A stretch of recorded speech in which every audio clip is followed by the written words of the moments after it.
Hello and welcome to another cryptic and apocalyptic episode of What Happened, the show that unlocks the ancient seals holding back the development stories from some of the most mysterious media ever imagined. We've mixed things up in our last two spooky-themed episodes, and things will continue to be mixed up even further today, as we are neither chronicling an entire franchise nor a long-delayed game, but one that actually never came out at all.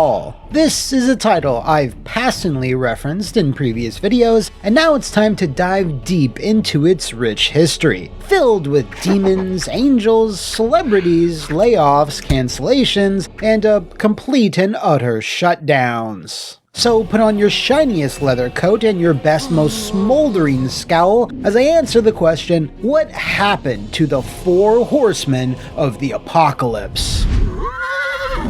Before you ask, no, I'm not talking about the biblical characters, and no, I'm not talking about war, death, fury, and strife. Where the hell is Darksiders 4? I'm talking about the ambitious, unreleased 3D action horror game that was being developed by the 3DO company for the Xbox, PS2, and GameCube. Speaking for myself, I remember being obsessed with this one when I first saw it on GameSpot and IGN back in the day, chomping at the proverbial bit for a chance to play it. This was back around 2002, mind you, so just imagine me with a ball-bearing necklace and studded bracelet. Now, I've broken down what happened with Trip Hawkins and 3DO in general in this video here, so do check it out if you need a refresher before we press on. The four Horsemen of the Apocalypse represented one of their last two in-development titles, along with Army Men Sarge's War, and even in its early stages, the Horsemen had all the signs of a potential smash hit. When dealing with unfinished projects, you typically need a source who is as close to the front lines as possible, and really,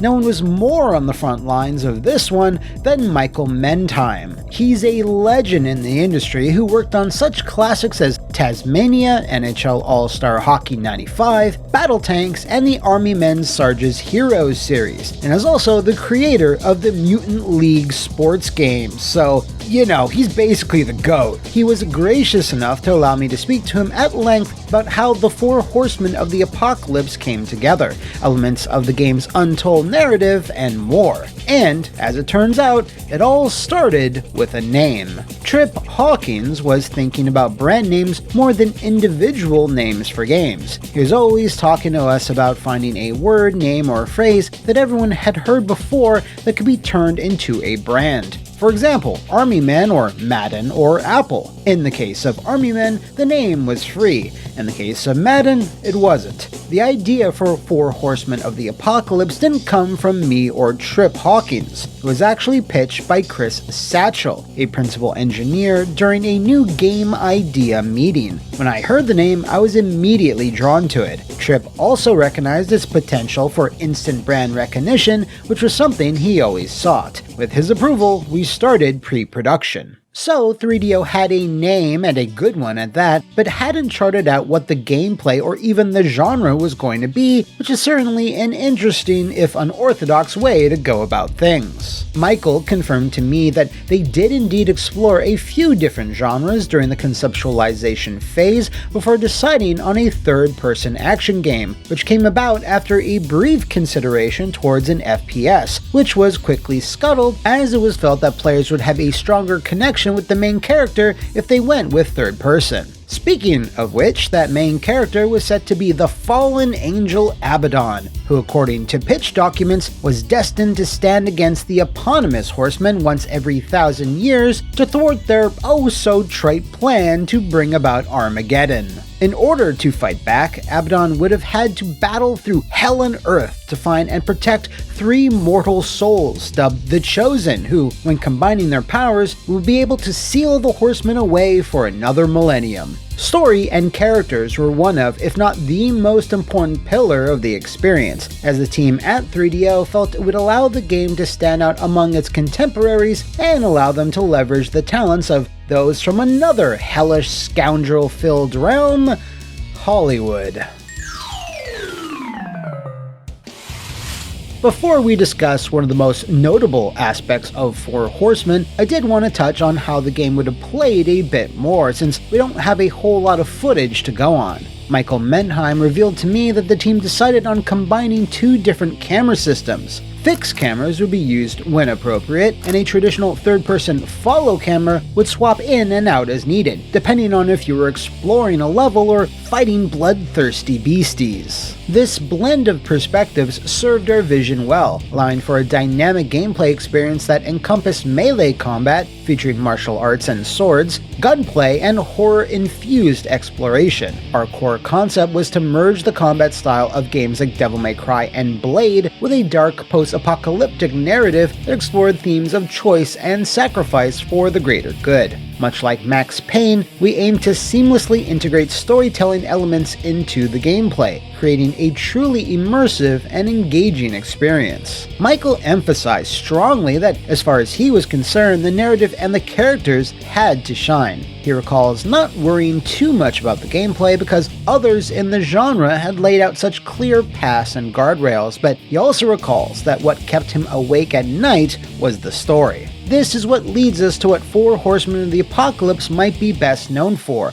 a ton of involvement from experts outside the video game sphere, including writers, artists, actors, and designers. One of the first people that Michael wanted to get on board was Garth Ennis, the creator of such comic books as Preacher and The Boys, whose writing style would have jived pretty well with what the 3DO company were building. Unfortunately, good old Garth simply wasn't available at that time. Judging by the time frame, it's even possible he might have been busy writing THQ's Punisher game. So instead, they went on to build a diverse writing team, including multiple comic book writers, a game narrative specialist, and even a religious scholar. Authentic voice acting was also deemed integral to that experience, so a variety of actors were cast. One of the chosen, Jessica Horner, was to be played by Tracy Lords of Blade fame. The Big Bad was going to be voiced by Tim Curry, who certainly had some experience in similar roles.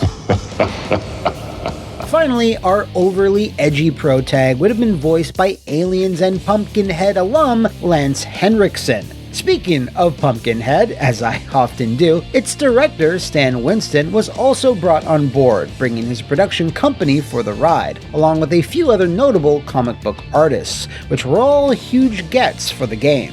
We were honored to collaborate with celebrated artists like Simon Beasley, Lobo, Judge Dredd, and Dave DeVries, Monster Engine, Marvel, and the late great Stan Winston to help us elevate our vision and take it to the next level. Stan Winston was a Hollywood legend, known for his iconic creature designs in movies like Terminator, Predator, Aliens, Jurassic Park, and many more. Stan embraced the concept of the Horsemen and joined forces with our talented artist and his own internal team to craft the character designs. Beyond that, Stan played a pivotal role in refining the story and voice casting, contributing his wealth of experience. So there were a lot of people working towards making Four Horsemen of the Apocalypse the best game it could be, but the team at 3DO still had their work cut out for them in other areas. While they had a great group helping them out with the art direction and voice acting, the technical side still needed a lot of figuring out. One such thing was that with all the high quality art and assets that were being produced, loading times became a big issue. We faced several technical challenges during the game's development. Among these, the most prominent was related to the game's environment. We aimed for a semi-photorealistic look and feel, which posed difficulties when dealing with large-sized environments. To achieve our visual goals while maintaining performance, we had to break the game's levels into smaller areas or scenes. Although multiple scenes could be held in memory simultaneously, only the current scene would be activated. This innovative approach allowed us to significantly increase the level of detail in each scene without compromising performance. This ensured a seamless transition between scenes without any noticeable waiting time. Solving this problem was a significant technical achievement in the development of the game. These sorts of systems would eventually become the standard in most modern game engines, but in the Wild West of the early 2000s, pretty much everyone had to make this tech on their own. So, with bottlenecks and issues being worked out, the subject matter looking to play very well with its target audience, me, headline-grabbing Hollywood talent, which was indeed grabbing headlines, and a solid playable prototype that Michael said showcased the game's high level of polish, things were looking promising for 3DO's go at a mainstream blockbuster. But while the Army Men franchise had been an undeniable hit for the company after they went third-party, much of their later output like Dragon Rage, Go Die, and Warjets failed to make any impact. 3DO were struggling to tread water, as even the Sarge himself wasn't dominating the battlefield like he used to. Time to inflict some serious pain of my own. So it came to pass that it wasn't ghastly riders atop of equally ghastly steeds bringing about the apocalypse, but 3DO's rapidly dwindling coffers. If you want to get down to brass tacks, Chip Hawkins' baby just wasn't making enough money to keep afloat in a very competitive market, but it wasn't just that. Michael explained that while 3DO's money, or lack thereof it, was certainly an issue, the company's problems were more granular, which started affecting the game's development. Team members were frequently pulled off the project to assist with other 3DO game projects. This frequent shifting of team members caused substantial delays in the project, leading to frustration among the development team. 4 Horsemen faced these obstacles while the company's focus seemed to waver, prioritizing other projects over it. I thought the 4 Horsemen were 3DO's best chance of releasing a hit game, which in turn might turn around the company. I mentioned it a bit earlier, but while according to Michael the game never reached alpha, the team had been able to produce a polished playable prototype of a single level, containing fully fleshed out combat mechanics and exploration elements which would go towards cementing their overall vision. However, shortly after the game's announcement, behind the scenes, the team were struggling to make progress beyond that. According to Michael, in the company's final year amidst the layoffs, a handful of projects were still in development. As 3DO's situation grew more dire, there came a point where 4 Horsemen became the most crucial project for the company. However, it was a case of too little, too late. In the final months of the company's existence, trying to inject a significant number of developers into 4 Horsemen was never going to yield the desired results. As Warren Buffett famously put it, you can't produce a baby in 1 month by getting 9 women pregnant. One of the most challenging and heartbreaking moments in my career was having to lay off the talented individuals working on 4 Horsemen of the Apocalypse during those difficult times. These layoffs were likely unavoidable, as barely a year after 4 Horsemen's initial reveal, 3DO formally announced their not-so-surprising bankruptcy. While losing literally all your money and structural backing was certainly a bit of a blow to the dev team, Michael wasn't about to give up.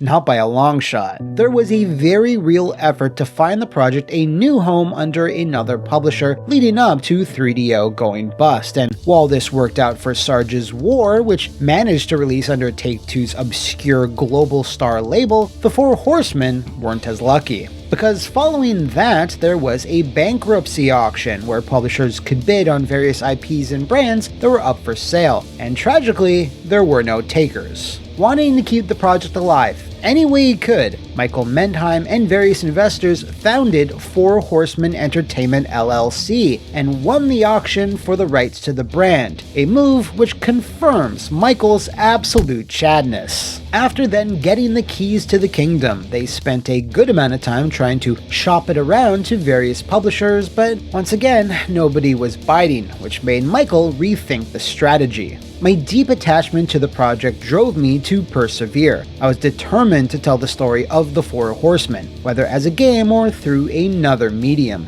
My focus then shifted to creating a graphic novel based on the project, collaborating with artist Simon Bisley and a small writing team from 3DO. I spent several years working on the graphic novel while also taking on contract game design and consultation work with other companies. Eventually, I pitched the story to Kevin Eastman, the co-creator creator of Teenage Mutant Ninja Turtles, with the idea of running it as a special series in Heavy Metal magazine. It was a step towards keeping the story and vision of 4 Horsemen of the Apocalypse alive, even in a different form. In a bit of a running theme, this didn't work out either. Kevin Eastman had purchased Heavy Metal back in 1992, but before the deal for 4 Horsemen was struck, he was rather suddenly ousted from his position of power, so with no contact over there, the hunt was back on for another publisher. Fortunately, this hunt didn't last too much longer, as the graphic novel was finally collected in a hardcover format and released in 2014. It took roughly 12 years for the Horseman story to finally be told, but even then, according to Michael, this still resulted in one final disappointment, which we'll leave on. We then released a Random House/Titan Publishing omnibus of the graphic novel, which was a success and opened the door to another video game publisher who expressed interest in creating a video game based on the concept. We embarked on the development journey once more with an exceptional team, and yet again, the publisher encountered its own unfortunate fate. I do believe the 4 Horsemen of the Apocalypse is cursed. Considering this curious pattern, I decided to take a rather unusual step. I returned the 4 Horsemen to their seals, placed them in a securely locked box, and buried them in my backyard. R.I.P. Horsemen, until you are resurrected again. Thanks so much to Michael for speaking to me about this special project that never was. If you out there know of any other games, movies, or miscellaneous media that suffered from maligned momentum, do let me know in the comments below, or enter the hellscape that is my social media. See you next time, and thanks for watching!